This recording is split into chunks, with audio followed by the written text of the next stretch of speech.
Hello. I am so excited to welcome our guests today to Alta Live.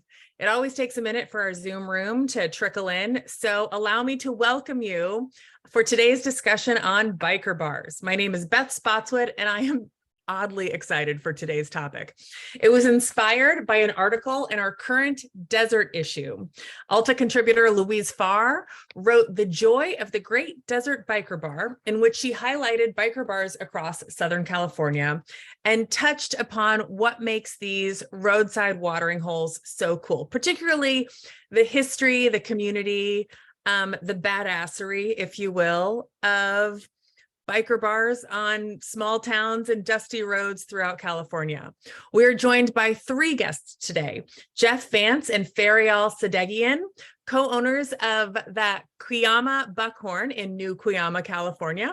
Built in 1952, the Buckhorn was a bustling bar and restaurant, and according to Louise's article, home to a number of biker dust-ups back in the day.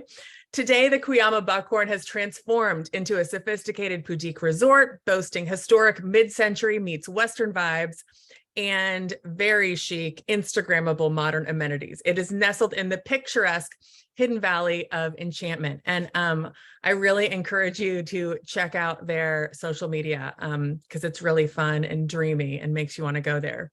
We're also joined by Peter Lago, owner of Johnny's Bar and Grill in Hollister, California. Hollister, for those who aren't in the biker world, is one of the touchstone spots of American biker history. Johnny's is known as the original American biker bar. This historic watering hole served as the inspiration for the biker bar in the Marlon Brando film, The Wild One. Pete is, I think like Jeff, a lifelong motorcycle enthusiast, loves the open road, and of course the places where folks stop along the way to wet their whistle, as it were. Before we begin our conversation today, and I want to touch upon the history of biker bars in the West, what they were like, what they're like now, what the biker community is like. But before we do that, some brief housekeeping. Alta Live is the digital interview series we do here at Alta Journal. If you are unfamiliar with Alta, we are an award-winning quarterly magazine focused on California and the West. You can join us as a member for as little as $3 a month and support the work we do, including our monthly California book club, which is free, very fun to join. Next week, we welcome Andrew Sean Greer, author of Less, and a very surprise special guest I'm not yet allowed to tell you about. We present weekly events like this one today. If you haven't yet joined us as a member, I really encourage you to consider it. So thanks in advance if you want to check us out at altaonline.com. There's a Q&A button at the bottom of the screen to ask questions of our guests. We will chat for about 30 to 40 minutes today. We've got a lot to talk about, and then get to as many of your questions as we can. This interview will be recorded, posted to altaonline.com later today, and emailed to you along with links to where you can visit the Cuyama Buckhorn's social media, their website, book your room, book your table, head down to Hollister, swing by Johnny's Grill. You will get a very warm welcome from Pete. So keep an eye on your email later this afternoon for that. It is always great to join with our community today.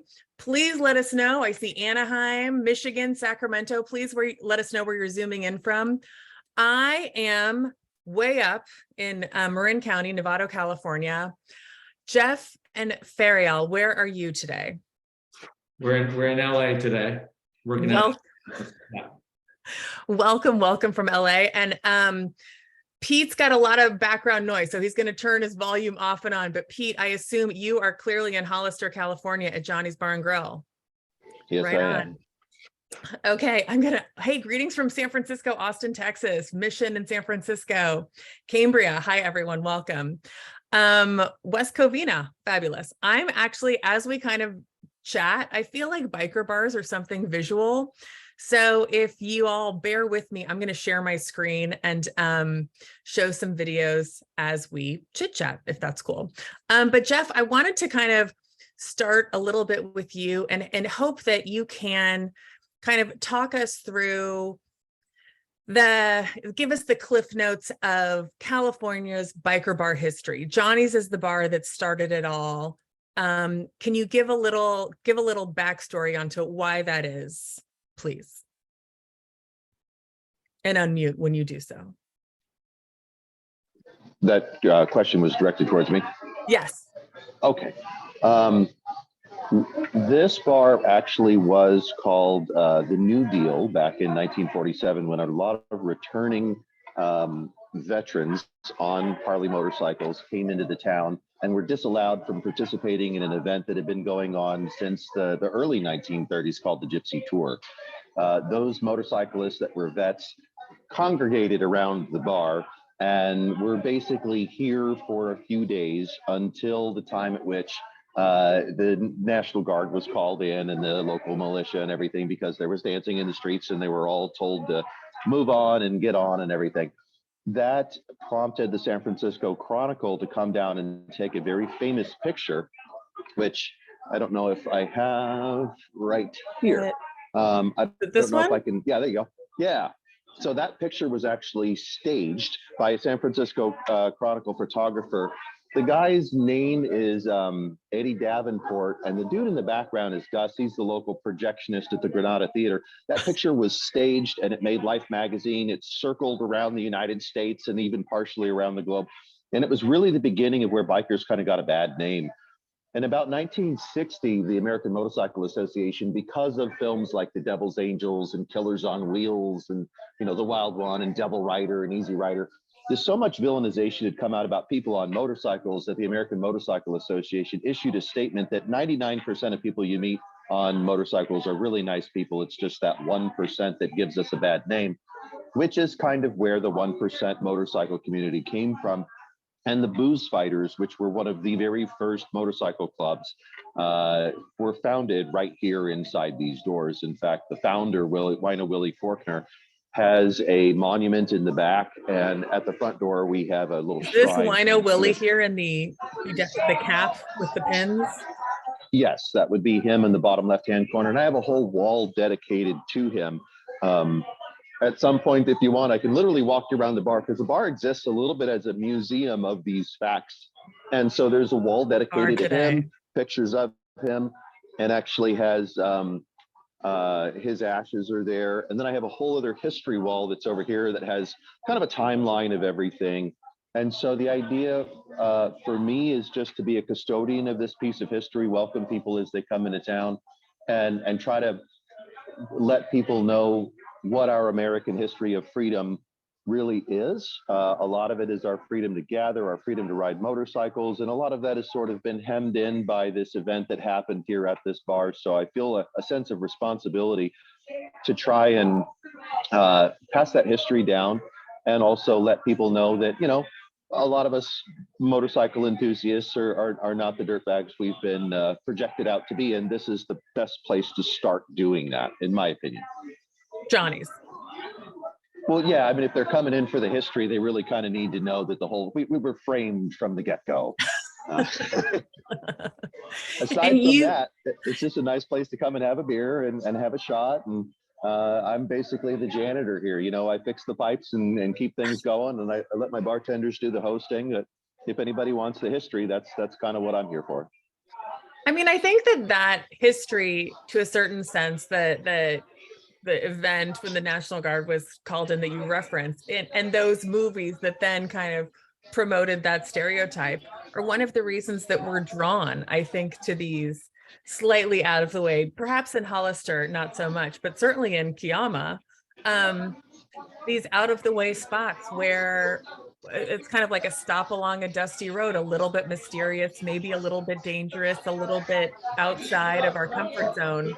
I will ride 250 miles for good food, good clam chowder, or good history lesson. Like, I would love to figure out where this guy's bar is and go ride to his bar and bring some friends with me. That's what we love doing when we're on motorcycles, is going and the older the bar, the better. The more history there is, the better, because then we want to take pictures in front of it. We want to learn the history that was there. I think a lot of people that ride motorcycles would agree with that. We love this old history stuff. And I think that these people are doing a tremendous thing by having their bar and having the historical significance to it. And after we get off, I'll try to get their information so I can go right up there and visit.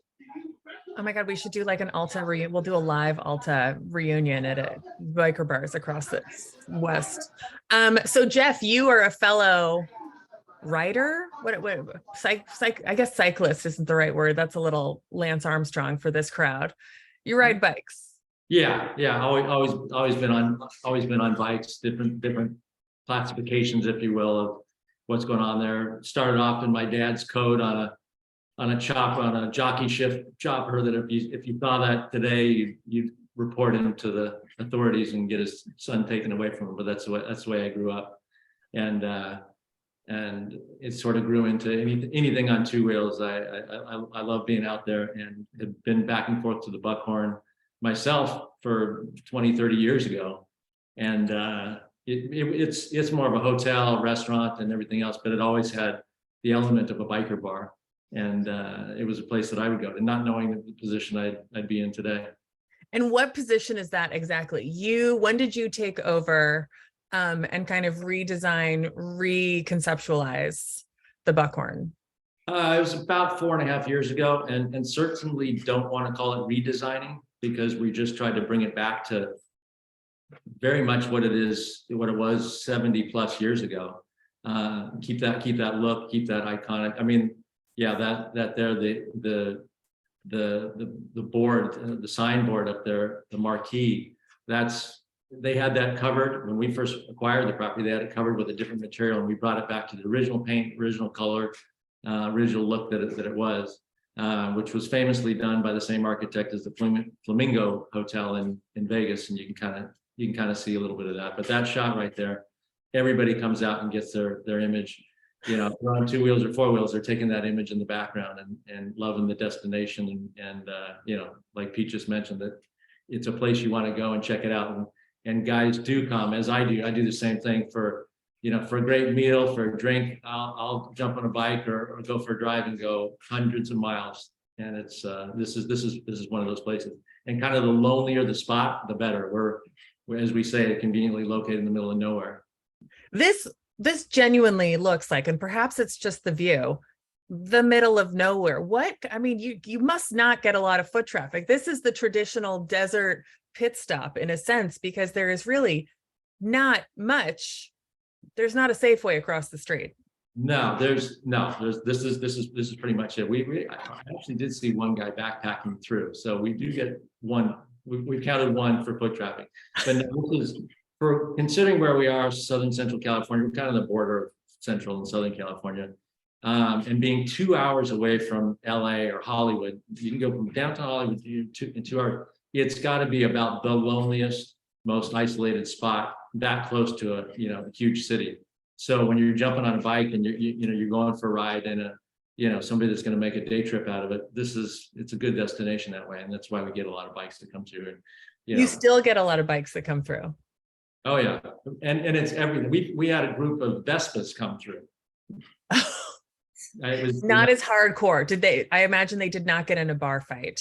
No, they didn't, but they were as enthusiastic as anybody else was in two wheels. There's no doubt about that. But we get the adventure guys, we get off-road guys, dual sport guys. Some guys, their trucks will be loaded up, and there's a lot of off-roading that can be done right around our area. So we get a wide spread of, which I love. I mean, it's I KTM scramblers, and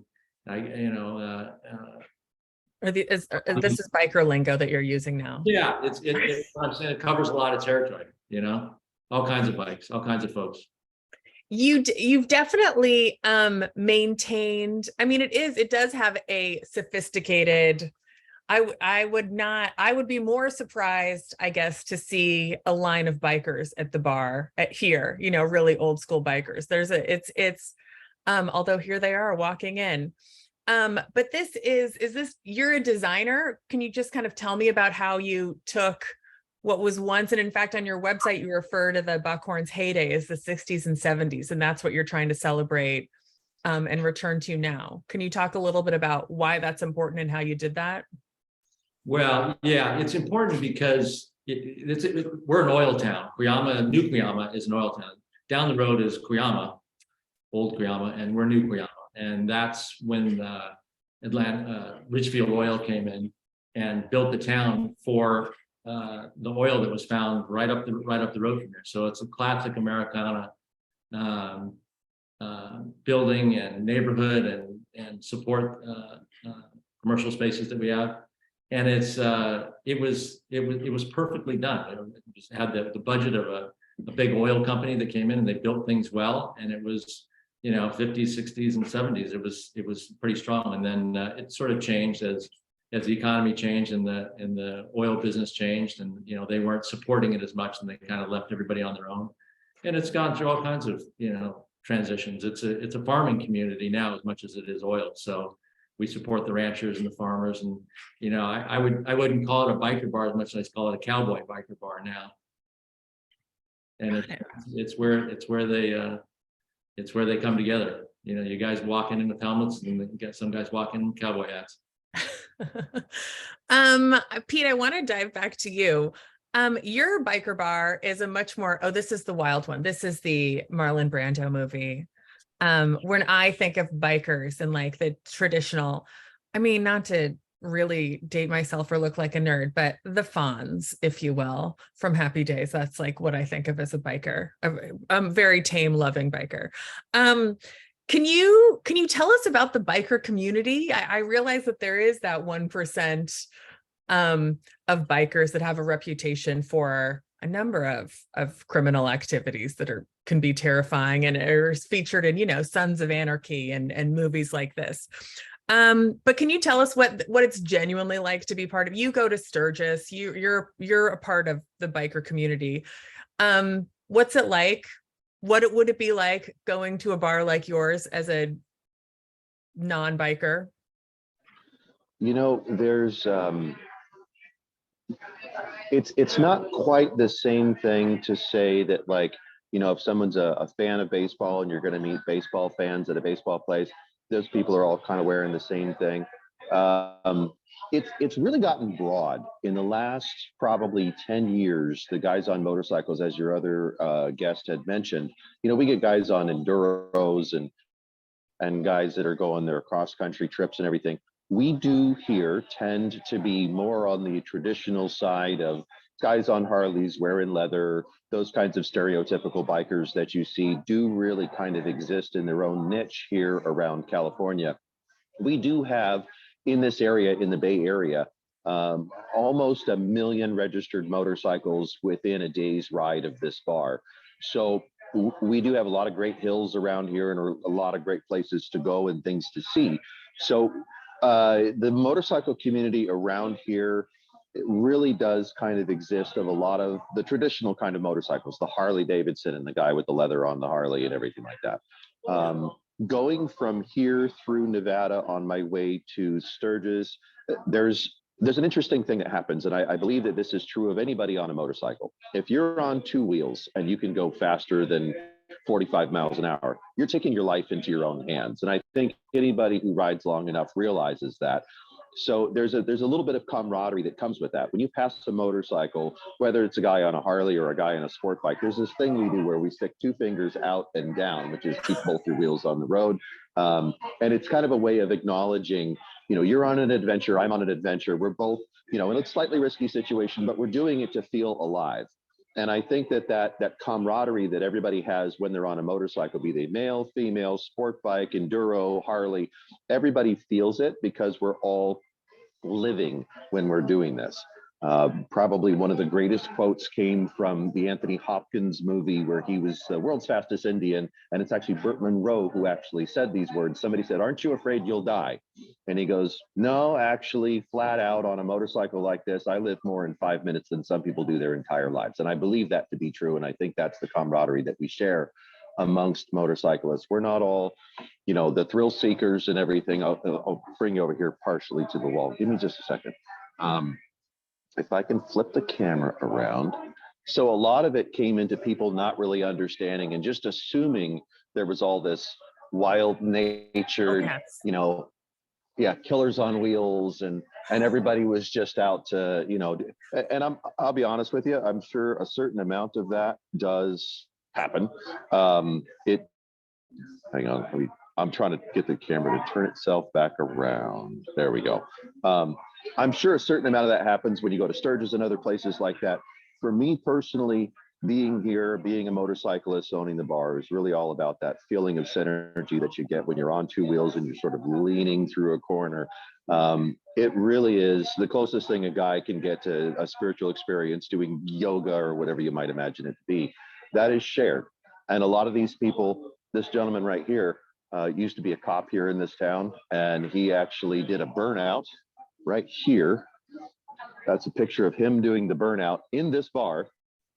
And he's now a guy that does HDRA drag racing. This is a broken belt. This is a chewed up, you know, so funny the way things work.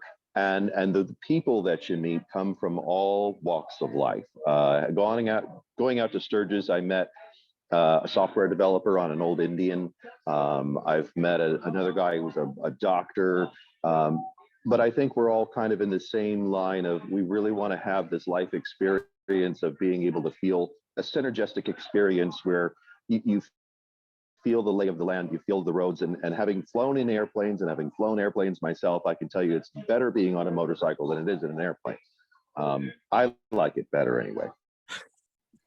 So for me, the people that you, if I were to me, like a suburban mom walking into Johnny's, will I be comfortable? Will I be nervous or absolutely not fit in? I feel like it's Sister Act, you know, when Whoopi Goldberg in the full nun habit walks into the bar and the music screeches to a halt. There's certainly a persona that people believe when they come into a place like this, that they're gonna be intimidated, or that they're going to meet intimidating people. I'll give you a quick look right now as to who is at the bar. Okay, they have not signed any you know, release. you got these. You got this two guys over here. You got these two ladies over here. You got that guy over there. We have a broad variety of people. Let me see if I can turn the camera back around again. Lord help me figure this out. There we go. Anyway, the town consists of 44,000 people that know this place is a good place to have a burger. During 4th of July weekend, a lot of people ride in here because this man's ashes are at the door right here.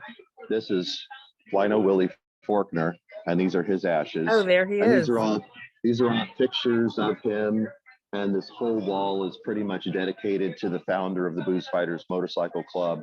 We have a monument in the back of the bar that was put there by a historical society. Give me just a second. That's our back patio area. And this right here is a monument, the kind you'd see it like a ghost town or anything like that. That talks about Wino Willie Faulkner and when he was born and everything. And some of his ashes are entombed in there as well. Oh boy, he's all over. So there's those that make a pilgrimage out here to specifically come here and be a part of the history, learn the history.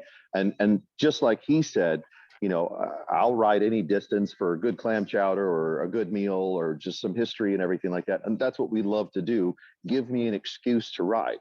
So a lot of our guys will come out and they'll do just that. They'll come all the way out here just to have a burger, turn around and go back home. Same thing with going out to Sturgis. I think that me personally, hi ladies.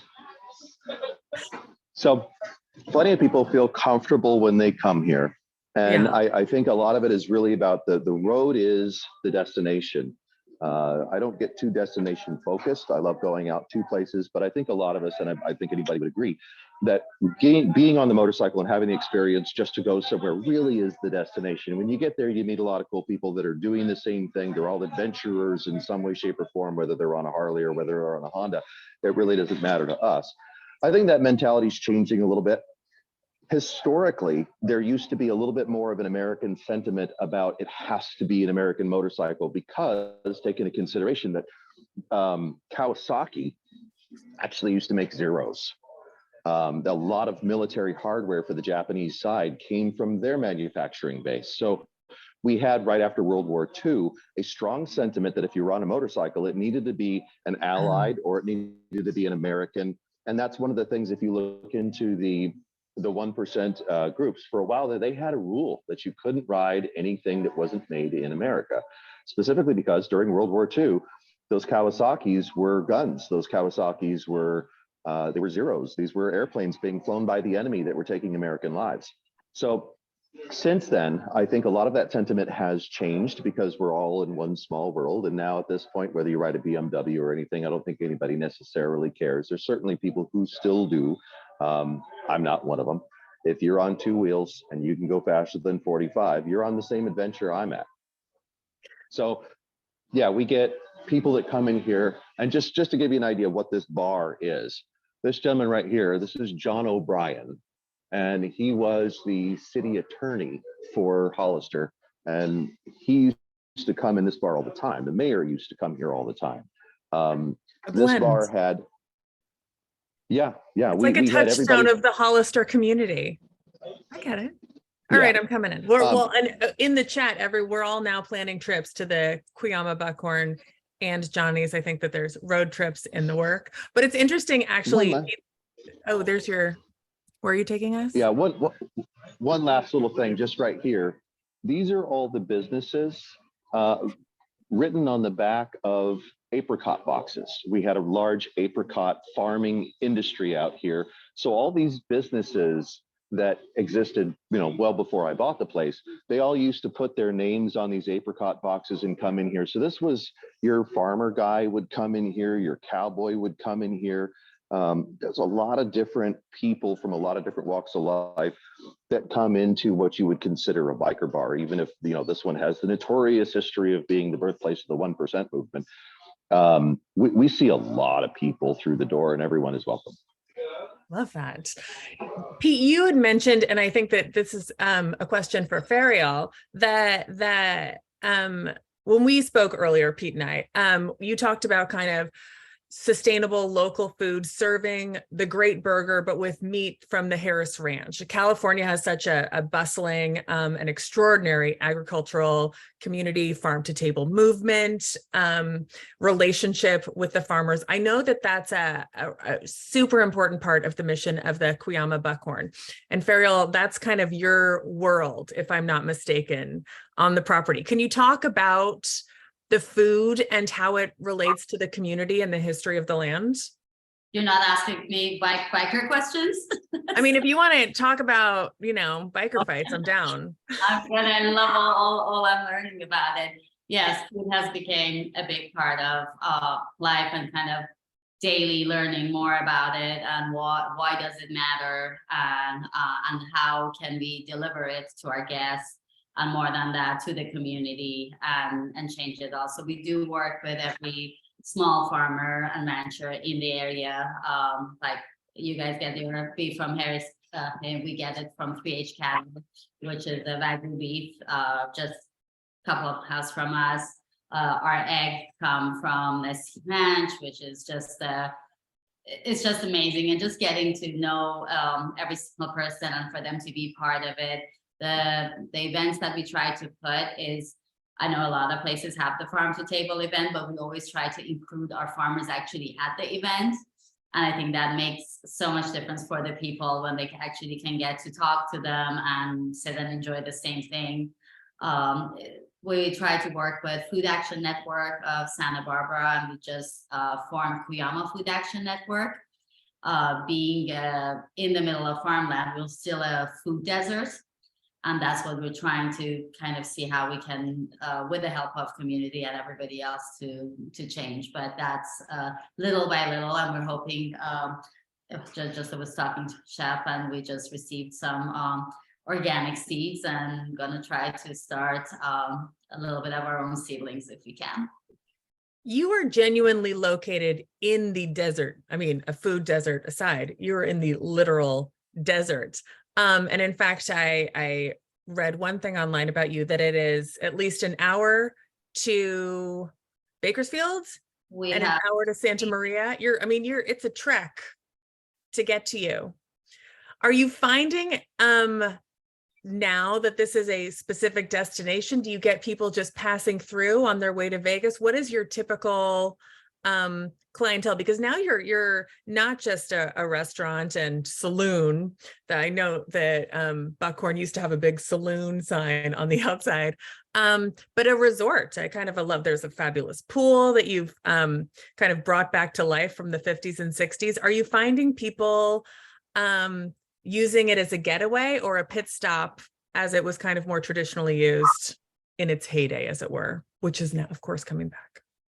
It's all the above. And it has always been that. It's always had a swimming pool. It's for 70 plus years. It's had in a resort feel. There's old pictures of it. There's one in particular that we love that looks like a piece of Palm Springs. You know, it looks like a slice. The first picture you showed, that's as if it was out of Palm Springs. Yeah, and it's, you know, it's had the bar, saloon, it's had the restaurant, and at different times very close with the community as far as the farmers and ranchers, and you know, them supplying the food there.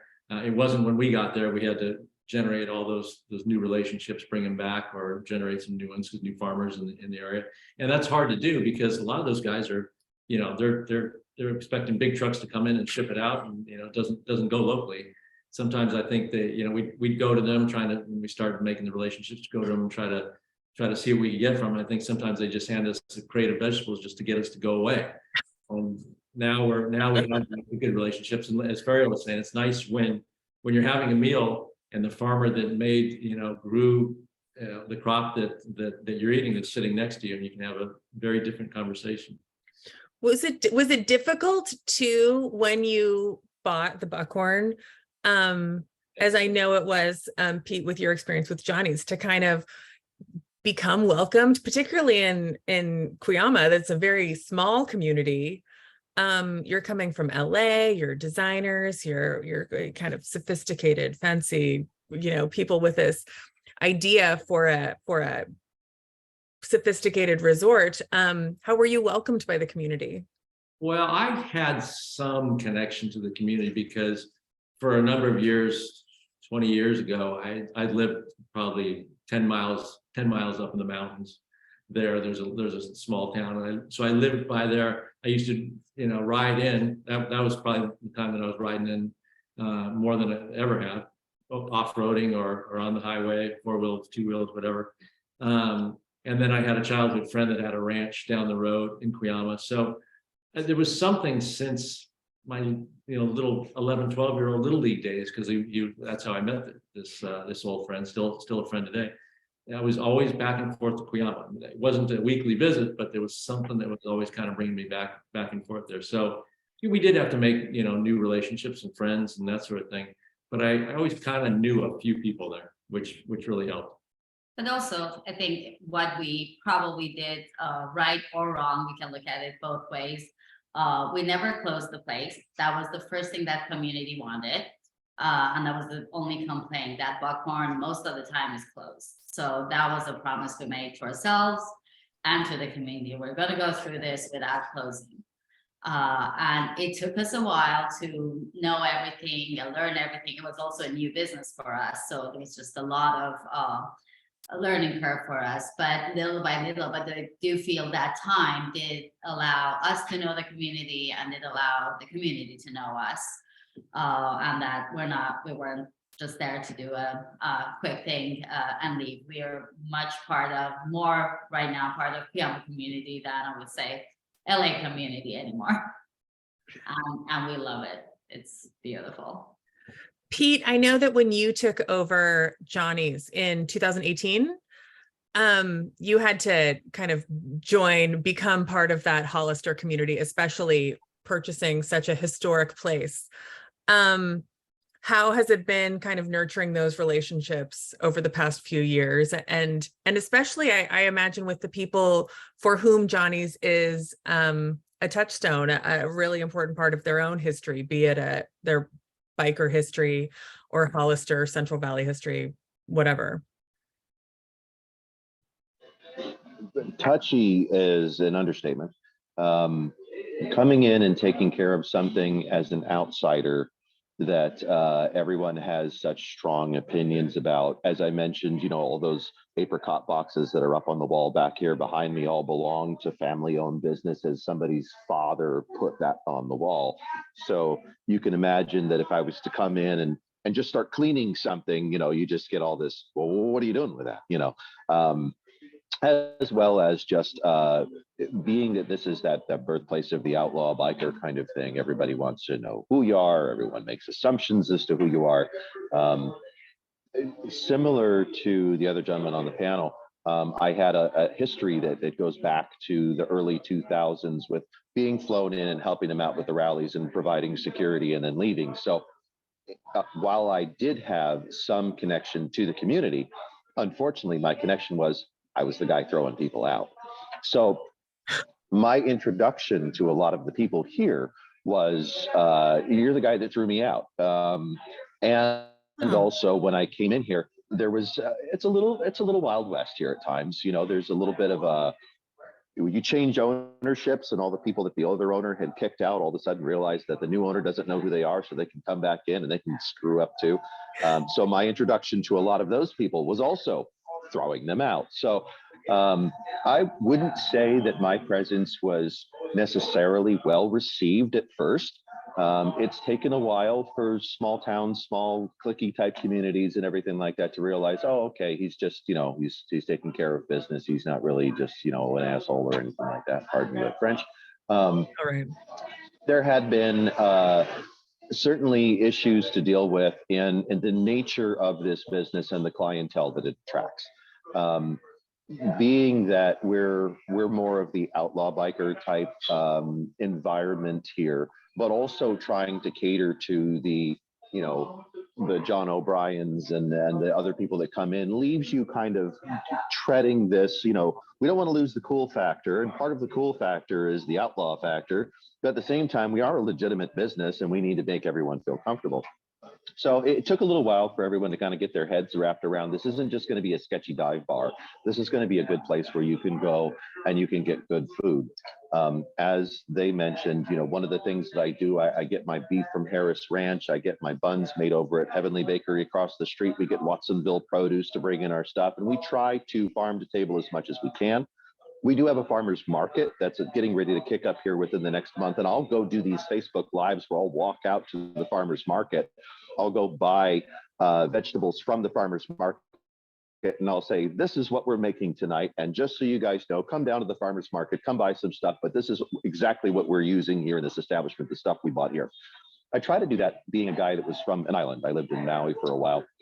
I believe it's the kind of the responsible thing to do, but also I like the microcosm, the microeconomy version of keeping your money circling locally rather than using the larger corporations to provide you stuff. So I've tried to be a good custodian of the history and a good member of the community as much as I possibly can, and be inclusive to everyone in all aspects, whether it's welcoming them or using them as business partners and using their products in the business. Jeff, we've got a question here for you and Fariel. What is the best route? And I guess we'll go from LA, but the most scenic route to get to the Buckhorn. Well, the most scenic route, I'm going to give you two answers. They're both for bikes. If you're taking a bike in, if you're taking the road trip in and you're staying on pavement and you're coming from LA, then I would definitely go through Ojai, drop down through the 33, which is a state scenic highway. I don't know if this is still true or not. It was at one point the only unbadged state scenic highway, and it's a beautiful road that comes down through Ojai, drops into the Cuyama Valley, and then make a quick left, and you're at the Buckhorn. Now, if you're on a dual sport or you want to hit a little dirt, then you come through Pine Mountain Club and you look for a little cutoff called Quatel Canyon. And you can jump. I love taking this, and again, 2 wheels or 4 wheels, I'll take it to work. I love to take 20 miles of dirt road, and anytime you can get airborne on your way to work, it's a good day. That'll bring you right in on that. And that'll bring you right into Cuyama Valley too. I really don't want to get airborne ever. All right. I know. I guess a couple last questions, probably for you, Pete. I feel like this is going to get me in trouble. What do you think about electric motorcycles? It'll get you in trouble. I'm not afraid to say it. I've ridden one. The torque is unreal. If you're just using it to get around town or get, city riding or anything like that, go for it. If I'm going to ride anything cross country, I need two things. I need the range and dependability, which I'll throw into one thing. The other is a real honest to God compression machine, which is what they are. These are air compressors. Every internal combustion engine is an air compressor. I need to feel that machine breathing with me. I need to feel when I hit the throttle and it kind of starts compressing that air, and I want to feel it. I will say also, my loud pipes have saved my life more than once. When someone's cutting over into my lane, I'll be damned if I can't find that button to hit the horn, which is the weakest little, tiniest little meep, meep, you ever heard in your life. But my hand is always on the throttle. So when someone starts cutting over because they're texting while they're driving, I can wrap the throttle and scare them back into their lane. I like internal combustion engines. I can say without any doubt that by the time you're done producing my motorcycle, and it's the 13-to-1 air ratio, so it's 13 parts air for every 1 part fuel, it is more economically friendly and is more environmentally friendly for me to be on an internal combustion engine than it is for me to be on an electric motorcycle, because by the time you've drilled up and made that battery and then charged it using whatever source it was, coal, who knows, and then ridden it around, and then you go to recycle that thing, not very much of an electric motorcycle is actually recyclable. 100% of an internal combustion engine, you can melt it down and make another one. And for the most part, it runs on oxygen more so, 13-to-1, more than it does on actual fuel. So unfortunately, the guys that go sit at lights and rev up their motorcycles are giving the rest of us a hard time. They're giving us a bad name, and they're annoying. An electric motorcycle is not going to have that problem. I hate those guys as much as you do. The guys that, it's like, I'm smart. Sorry, dude. I have a friend that's not too far from here, and he's up in Silicon Valley, and he's developing an electric sport bike, and it's a hoot. It's an amazing machine, and I think honestly, maybe a little bit of everything. Again, if you're on two wheels and you can go faster than 45 miles an hour, you have my respect. But for me, it's gasoline forever. Will you not get this if you're on an electric bike?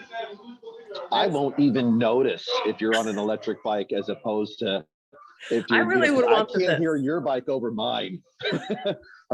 If you're on a sport bike and you go cruising past me, most motorcycles with the wind in your hair, you wouldn't even know. You wouldn't know. And I wouldn't be able to tell you. I'm not as opinionated, I think, as a lot of the other people that I meet that are on motorcycles. I'm far more open-minded in that, if you're on a motorcycle, more power to you. You ride what's good for you. You do you. And like I said, I have ridden an electric motorcycle before. The torque curve on it is instantaneous and ridiculous and fun. Would I want to take one cross country? Nope.